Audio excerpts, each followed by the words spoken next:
Noong 2015, ako yung una at kaisa-isang gobernador na sumuporta kay Presidente Duterte. Nakikita ko sa kanya ang aking ama, matapat na kaibigan, matapat sa bansa.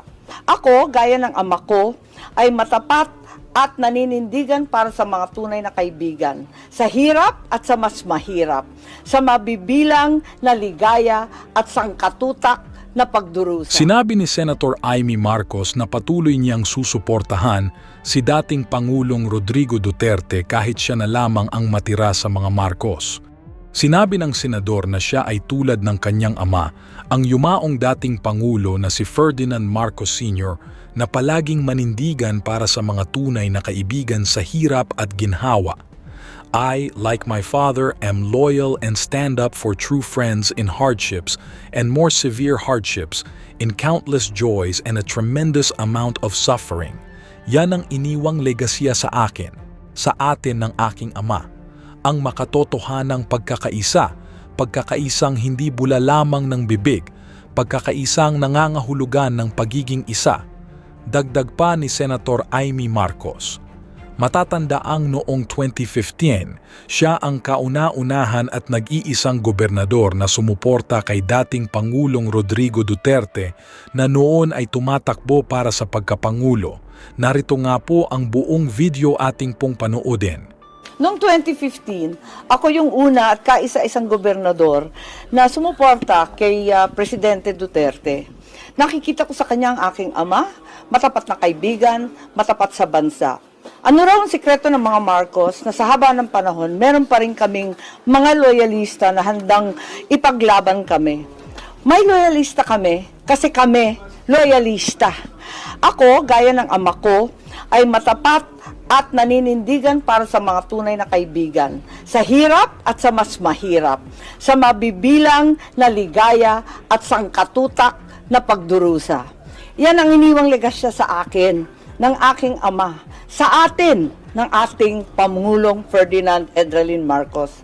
Ang makatotohanang pagkakaisang hindi lamang bula lang tub ng bibig, pagkakaisang ng hulugan ng pagiging isa. Sapagkat kung ang isang Marcos ay loyalista sa paninindigan at pakikipagkaibigan, pinaka-loyalista kami sa kapakanan ng bayan. Kahit tayo ay isang pulupulong bansa, hindi tayo umiiral ng parang mga isla. Dapat nagtatagpo sa dulo at dulo. Mata sa mata. Solid North, solid South, solid Pinas.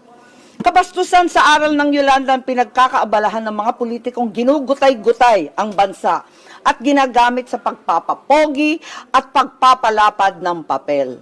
Ang aral na itinuro sa atin ng Yolanda, eksaktong 10 taon na nakalipas sa araw na ito, na aking ginugunita, na walang delubyo ang kanyang lumunod sa lakas Pilipinong mulat at gising. Igalang sana natin ang libo-libong namatay sa sakunang yan. Alalahanin natin ang pagkakaisang umahon sa atin sa delubyong yan.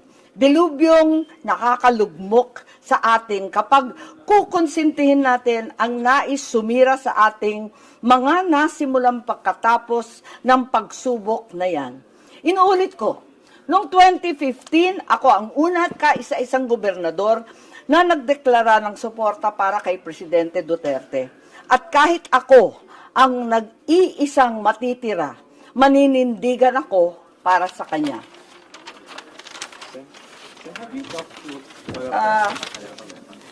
Ang isang anak na humarap sa napakaraming sa likod ay hindi kailanman tatahimik sa mga nagtataksil at pambabastos sa taong gumalang sa aking ama. Noong pahintulutan niyang mahimlay ito sa libingan ng mga bayani. Doon, tinanong siya na kaya ba niyang pahintulutan ang paglilibing dahil kaibigan lamang ako. Ang sagot niya noon ay sagot ko ngayon. Hindi lang dahil kaibigan ko si PRRD. Kaibigan ko talaga siya. Higit lalo si Inday Sara. Mga kaibigan ko sa pagpapaunlad ng bayan, pagpapanatili ng kapayapaan at katahimikan at pakikipaglaban kontra sa puwersa ng kasamang naglalaganap na katiwalian, gutom at katraydoran.